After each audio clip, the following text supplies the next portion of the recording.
এখনো মনে হচ্ছে আমি বীরকেই দেখেছিলাম ওখানে, কিন্তু না, বীর ওখানে কি করে থাকতে পারে? ও তো এখন ক্যানাডাতে। তাহলে কেন মনে হচ্ছে বীর আমার কাছেই আছে? স্যার, একদিনের জন্য বাইরে যেতে হবে। ওই একজনের ওয়ালেট পড়ে গিয়েছিল, তাকে ফেরত দিতে হবে। আরে কি বলছো ভাই? কারো ওয়ালেট ফেরত দেওয়ার জন্য তুমি অন্য শহরে যাবে? স্যার, যেতে তো হবেই। এটি অন্য কারোর সম্পদ।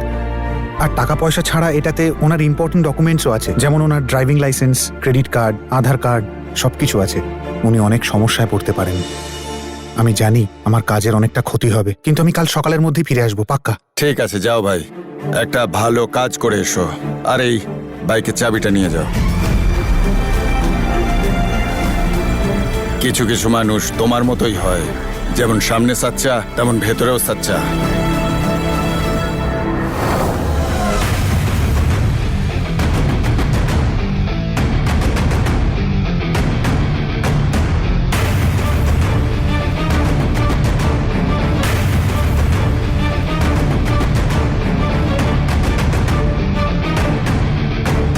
ও গড, আমার হাজবেন্ডের কল।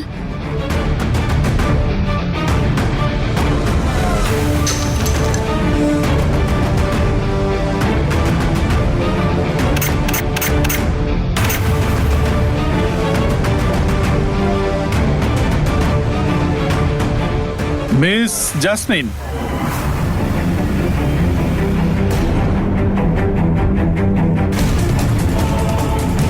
তুমি মিস জাসমিন তাই না? তোমার কলেজ কিন্তু আমি চিনি। কলেজ ফেস্ট মিস হাওয়া হাওয়াই।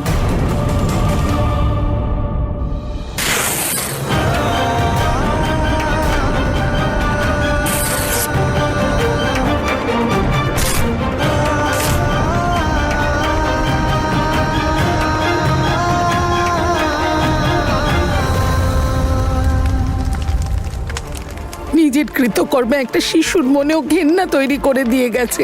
ভুলে যাও বৌমা, ভুলে যাও। একদিক থেকে ভালোই হয়েছে, ওর কোনো রকম স্মৃতি এই বাড়িতে না থাকাই ভালো। এতদিনে ও কানাডায় সেটেল হয়ে গেছে।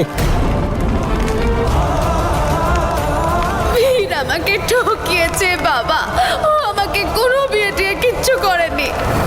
দয়া করে কাউকে বলবেন না যে আমরা কানাডা যাইনি, যে আমাদের বিয়ে হয়নি। কেমন করে বলবো আমি? ওরা দুজন কোথাও যায়নি, এখানেই আছে। আর জানি না জ্যাসমিন আরো কি কি কুকর্ম করছে। নিশ্চয়ই কোনো না কোনো ষড়যন্ত্র করছেই। তোমাকে ওই ফটোগ্রাফারের সাথে দেখে আমি বুঝে গেছিলাম যে তোমরা দুজন লোকেদের নিজের জালে ফাঁসিয়ে ব্ল্যাকমেল করো। কেন তোমরা সাদাসিধে মানুষদের? সরল সাদাসিধে মানুষ, তাও আবার তোমার মতো। তুমি এত সাদাসিধে বলেই হয়তো তোমার বউ তোমার থেকে ডিভোর্স চাইছে। আমি তো শুধু ওর কেসটা স্ট্রং করছি। এই কাজটা টাকা পাই আমি। আর পুলিশের হুমকি আমাকে দিয়ে কোনো লাভ নেই, কারণ যে লয়ার তোমার বউয়ের জন্য লড়ছে সেই আমার কেসটা হ্যান্ডেল করবে, আর ওই আমাকে টাকাও দিচ্ছে। আর এমনিতেও আমার কাছে এখন তোমার সব কটা ছবি আছে। একজন ইয়াং বিউটিফুল সুন্দরী মেয়ের সঙ্গে রোম্যান্স করার ছবি, আমান তানেজা। এবার সিদ্ধান্ত তোমাকে নিতে হবে।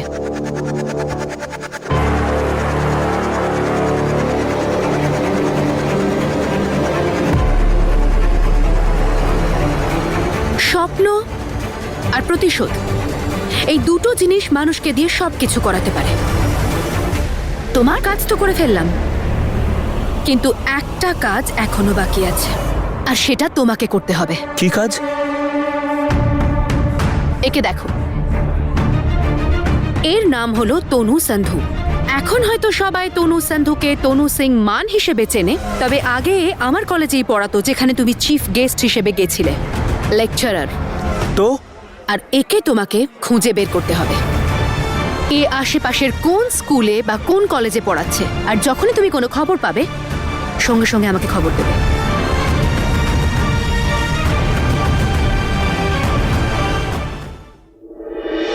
High Riya. Hello aunty. Painting করছো?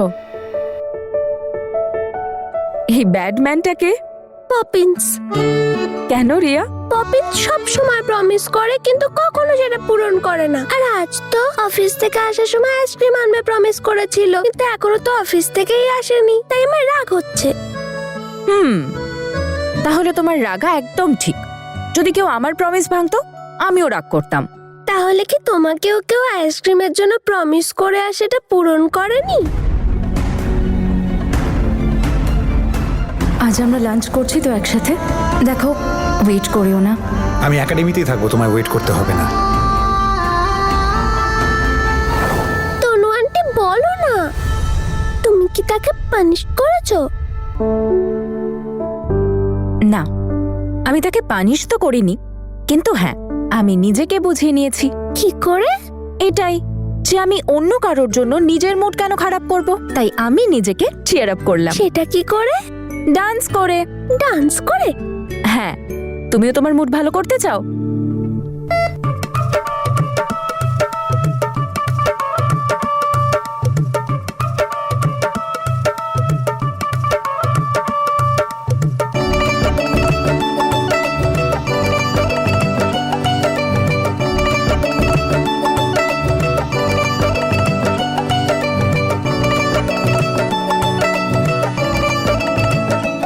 পপিন্স!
স্যার বাইরে উনি এসেছেন।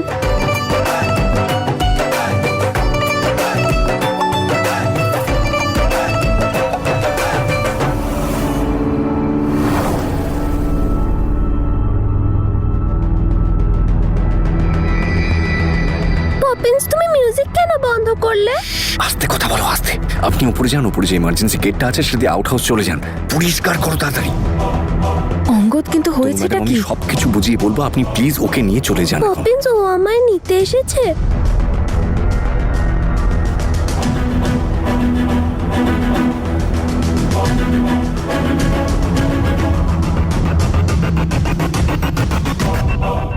তনু ম্যাডাম, আমি রিয়ার ভালোর জন্য যা বলছি প্লিজ সেটাই করুন। রিয়া যাও।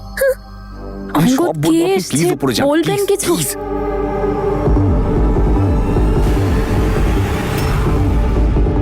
কে আসতে পারে যার সামনে আমাকে আর রিয়াকে অঙ্গদ থাকতে দিচ্ছেন না?